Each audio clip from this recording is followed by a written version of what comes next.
निर्जीव किताबका पानाहरूले इतिहास बोल्छ, वर्तमान लेख्छ अनि भविष्य देख्छ। खोज्नेहरूले तिनै किताबभित्र आफूलाई भुल्छ, संसार डुल्छ अनि आकाश छुन्छ। ओहो, त्यसैले हामी भन्छौं किताब बोल्छ।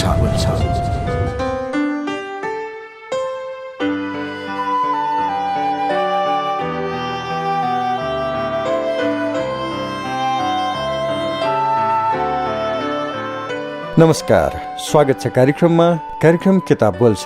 कार्यक्रम किताब बोल्छ समाजले निकै रुचाएको, चर्चा परिचर्चा भइरहेको महत्त्वका विषय केन्द्रित पुस्तक वाचनकै माध्यमबाट तपाईलाई सुनाउने कार्यक्रम हो। कार्यक्रम किताब बोल्छ प्रत्येक साँझ 4:45 बजे प्रसारण हुन्छ र यसको पुनः प्रसारण बिहान 12:15 बजे तपाईँ सुन्न सक्नुहुन्छ। कार्यक्रम किताब बोल्छमा हामी वाचन गर्दैछौँ नेपाली क्रान्ति र गणेशमान सिंह।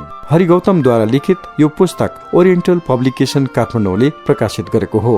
यस पुस्तकको भूमिकामा उल्लेख भएका केही शब्द जोडौं। इतिहास भनेको कथा वा दन्ते कथा मात्र होइन, यो सदैव एक जीवन्त तत्त्व हो र यसको श्वास प्रश्वास अटुट रूपले राष्ट्र रहुन्जेल चलिरहन्छ। इतिहासको श्वास प्रश्वास चलुन्जेल राष्ट्र जीवित रहन्छ। त्यसैले म विश्वस्त छु राष्ट्रलाई सदा जीवन्त राख्ने कार्यमा नयाँ समयले हाम्रा विद्यालयका महाविद्यालयका विद्यार्थीले अनिवार्य पाठ्यक्रमकै स्तरमा राखी यस्ता कृति पढाउनु पर्छ। यति महत्त्वपूर्ण पुस्तक नेपाली क्रान्ति र गणेशमान सिंह, अनि यही पुस्तकबाट अर्को अंश आजको कार्यक्रममा जोड्दैछु। कार्यक्रम किताब बोल्छमा हामी चर्चा गर्दैछौँ काङ्ग्रेसभित्रको कलहको सन्दर्भमा। अब थप कुरा जोडौं। यसपटक आफ्नो सारा तागत लगाउँदा पनि देउवा सरकार ढलेन। यसरी आफूले सोचे जस्तो नहुँदा कोइरालाका आँखाबाट आँसु झरे। कृष्ण प्रसाद र गणेशमानका जीवनमा कति घात प्रतिघात भए गरिए, तर उनीहरूका आँखाबाट किन आँसु झरेनन् त? झरे पनि गिरिजाले देखेको नदेखे झैं गरे। गणेशमानको मन दुखाइ यति हो, गणेशमानले आफ्नो सारा जीवन र सर्वस्व अर्पण गरेर बनाएको पार्टी अन्त्यमा रगतका आँसु पिएर छोड्नु पर्यो।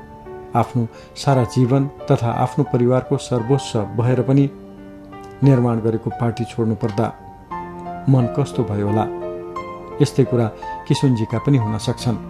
नेतात्रयका बीचमा देखिएको शक्ति सङ्घर्षले प्रजातन्त्रमाथि नै खतरा तथा प्रजातान्त्रिक मूल्य मान्यता र आदर्श समाप्त हुँदै गएपछि पार्टीमा नवप्रवेशीको बाहुल्य बढ्दै गयो।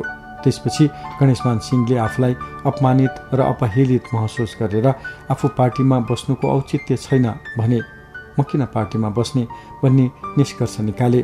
पार्टीमा मेरो कुनै मतलब छैन, कदर छैन, किन अपमान त्यसपछि अपमान सहनु। मैले भनेको एउटै कुरा हुँदैन, सहमति भएका कुरा पालना हुँदैनन्।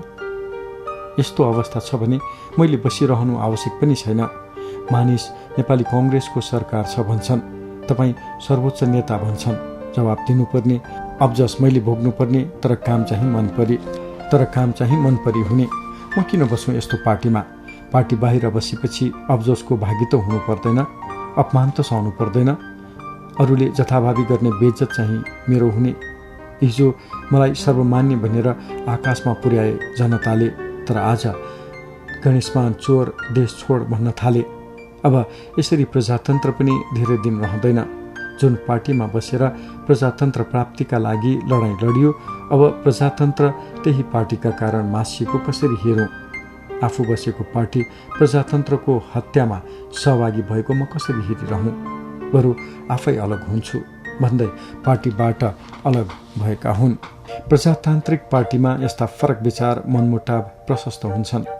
नेता कार्यकर्ता अनेक समूहमा बाँडिन्छन् अनि फेरि एकमत हुन्छन्। यो स्वाभाविक प्रक्रिया हो। नेपाली कांग्रेसको स्थापना कालदेखि नै एकले अर्कालाई सहयोग नगर्ने परम्परा त थियो।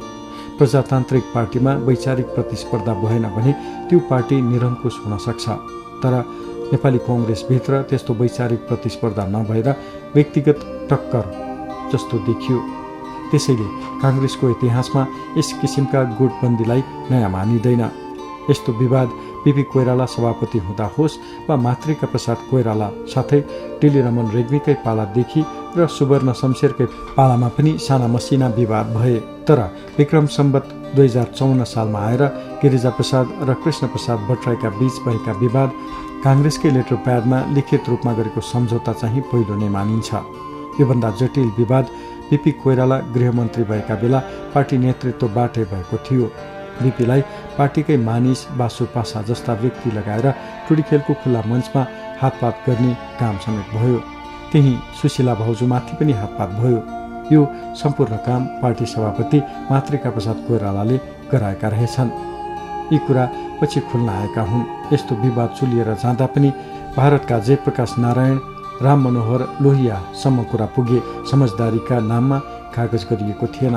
विक्रम सम्वत 2046 सालको परिवर्तनपछि पार्टीमा यति धेरै विकृति भित्रिए जसले गणेशमान सिंह, कृष्ण प्रसाद र गिरिजा प्रसाद कोइरालाका बीच भएका विवाद यति पोखिए कि तिनलाई सम्हाल्ने व्यक्ति नै भएनन्। यसको मूल कारण भनेको नेतृत्व पङ्क्तिको कमजोरी नै मानिन्छ। नेतृत्वलाई जनता र कार्यकर्ताका कुरा सुन्ने फुर्सद पनि भएन। तर यस विषयमा बिपी कोइरालाका धारणा अलि फरक थिए। बिपी कोइराला सबैका कुरा ध्यानपूर्वक सुन्ने तर आफ्नो विचारभन्दा फरक भएका खण्डमा अरू केही नभनी तिमीसँग भोलि कुरा गर्छु भनी जुरुक्क उठ्ने अथवा तिमी भोलि आऊ भन्ने बानी थियो। तर गिरिजाको स्वभाव बिल्कुलै फरक रहेछ। कुरा सबै सुन्ने, पट्यार लागे, चुरोट खाने तर निर्णय आफ्नै गर्ने बानीले पार्टीभित्र ठुलो विवाद ल्याएको कुरा जानिफकारहरू बताउँछन्। यति लामो पार्टी जीवनमा लोकतान्त्रिक सरकार र संस्कृतिका विषयमा बिपी कोइरालाको चिन्तन धेरै परिष्कृत देखिन्छ। उनले आफू प्रधानमन्त्री भएपछि प्रजातन्त्रको मूल मर्म भनेको प्रतिपक्ष हो। हाम्रोमा अहिले प्रतिपक्ष कमजोर छ भने प्रजातन्त्र खतरा हुन्छ। त्यसैले सत्तामा रहनेको खबरदारीका लागि एउटा सशक्त पत्रिकाको आवश्यकता भएर नै मदनमणि दीक्षितलाई समीक्षा नामको पत्रिका चलाउन मासिक 600 दिएको देखिन्छ। बिपीमा यस्ता संस्कार अरू पनि नभएका होइनन्। उनले आफूमाथि जस्तै जघन्य अपराध गर्ने व्यक्तिलाई क्षमा दिन सकेको उदाहरण पाइन्छ। आफू गृहमन्त्री भएको समयमा हत्या नै गर्न पछि नपरेका भरत शमशेर पछि नेपाली कङ्ग्रेसको केन्द्रीय सदस्यसम्म भए। 2019 सालमा गोर्खा परिषद काङ्ग्रेसमा विलिन भयो। उक्त समीक्षा पत्रिकाले सत्ता पक्षको वकालत गर्ने होइन, उसका नराम्रा पक्ष उजागर गर्ने शर्तकै आधारमा पत्रिका चलाइएको कुरा दीक्षित बताउँछन्। यसरी सत्ताको विपक्षमा लेखेर सरकारलाई सजग गराउने काम भारतका प्रधानमन्त्री जवाहरलाल नेहरू स्वयंले छद्म नामले पत्रिकामा लेखेको जानिफकारहरू बताउँछन्। भने बम्बईबाट प्रकाशित आरकी करन्जियाको ब्लिजलाई पनि लिन सकिन्छ। यति हुँदाहुँदै पनि समीक्षाले बम्बईको ब्लिजको अनुकरण गर्न पनि सम्भव छैन भन्ने अनुभव बताएका छन् दीक्षितले। एकातिर बिपी कोइरालाले प्रजातन्त्रमा प्रतिपक्ष बलियो चाहिन्छ भनेर समीक्षा पत्रिका चलाउन आवश्यक सहयोग दिएका छन् भने अर्कातिर 2017 साल भदौ 31 गतेदेखि 2009 सालको छापाखाना तथा प्रकाशन ऐन ल्याएर समाज पत्रिकालाई 1000 धरोटी माग गर्दै प्रकाशनमा प्रतिबन्ध गरिएको देखिन्छ। तर यो पत्रिका राजाले कु गरेपछि 2017 साल पुस 3 गतेबाट प्रकाशन सुरु गरेको देखिन्छ। आज आएर हाम्रो प्रजातान्त्रिक संस्कार र संस्कृति राजतन्त्रको भन्दा निरङ्कुश जस्तो देखिन्छ। सरकारप्रति विमति राख्ने सर्वसाधारणले समाजमा बाँच्न कठिन भएको छ। सकारात्मक र रचनात्मक सल्लाह पनि नपच्ने राज्य कहिले लोकतान्त्रिक हुन सक्ला? आजको चिन्ता यही हो। अहिलेका गतिविधिले के देखाउँछ भने यिनीहरू भन्दा त राजा वीरेन्द्र पो लोकतान्त्रिक थिए कि भन्ने आवाज हुन्छ। किनभने 230 वर्षसम्म राजगद्दीमा बसेर शासन गरेको राज परम्परालाई श्रीपेच खोलेर चुनाव लड्न आऊ भन्ने मदन भण्डारीलाई राजाले आफै बोलाएर सौहार्द वातावरणमा वार्ता गर्नु कति बुद्धिमत्ता र लोकतान्त्रिक विचार थियो। अन्ततः यस्ता घात प्रतिघातले राष्ट्रलाई दुःखद अवस्थामा पुर्यायो। यी घटनाले देशमा अस्थिरता पैदा भयो। अन्तर्राष्ट्रिय शक्तिलाई चलखेल गर्ने वातावरण मिल्यो। त्यसले द्वन्द्व निम्त्याउन सजिलो भयो। देश 10 वर्षे द्वन्द्वमा फस्यो। त्यसपछि क्रमशः राज्य संयन्त्रका अङ्गहरू विघटनको दिशातिर उन्मुख भए। अन्त्यमा राजतन्त्र नै समाप्त भयो। यी सब घटना हुनमा नेपाली कङ्ग्रेसभित्रको विवाद नै मूल कारणका रूपमा देखिन्छ। यस विषयमा कृष्ण प्रसाद भट्टराई भन्छन्, देशभक्ति दण्डित हुने भीम मल्ल र भीमसेन थापाका कथा र व्यथाको अभिशप्त इतिहासबाट हामी नेपालीले कहिले गएर छुटकारा पाउने हो? के प्रजातन्त्रको तात्पर्य कुटिल राजनीतिको खेलको विसर्जन र पारदर्शिताको प्रदर्शन होइन? हामी नेपालीले 50औं वर्षदेखि राजनीतिलाई एउटा मर्यादाको सीमामा उभ्याउन र मूल्य एवं मान्यतामा आधारित गराउन प्रजातन्त्रको आराधना गरेका होइनौं।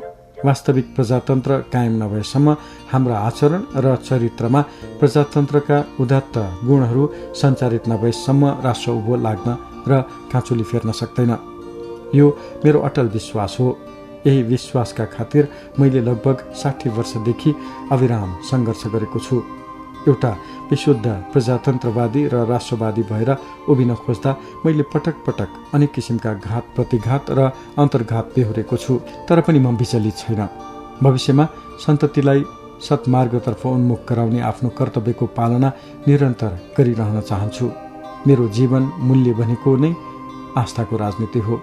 यदि आस्था र निष्ठाको राजनीति, सिद्धान्त र आदर्शमा आधारित राजनीति साँच्चीकै विसर्जित हुने हो भने भन्नुपर्छ यो राष्ट्रको भविष्य छैन र यहाँ प्रजातन्त्रको कल्पना गर्न सकिन्न। त्यसैले म मुलुकभर समस्त प्रजातन्त्रवादी र विशेष गरी नेपाली कांग्रेस लगायत सबै राजनैतिक दलका साथीलाई सचेत गराउन चाहन्छु कि यसतर्फ ध्यान दिउँ कि हाम्रो मिसन कतै हराउने त होइन, हाम्रो पहिचान नै विलुप्त हुने त होइन। यस्ता घटनाले नेपाली जनतालाई कति पीडा दियो होला। कार्यक्रम किताब बोल्छ तपाईँ सुन्दै हुनुहुन्छ। कार्यक्रममा हामी नेपाली क्रान्ति र गणेशमान सिंह पुस्तक वाचन गर्दैछौँ। हरि गौतमद्वारा लिखित यो पुस्तक ओरिएन्टल पब्लिकेसन काठमाडौँले प्रकाशित गरेको हो। पुस्तकका शब्द लेखकको मात्र हामी वाचनको माध्यमबाट तपाईँसम्म पुर्याउँदैछौँ। पुस्तकको अर्को अंश सुनाउन भोलि तपाईँसँग फेरि पनि भेट्नेछु। आजको लागि प्राविधिक सहकर्मी रेहन महर्जनलाई धन्यवाद दिँदै म सुरज वीर बज्राचार्य पनि छुट्टिन्छु। नमस्कार।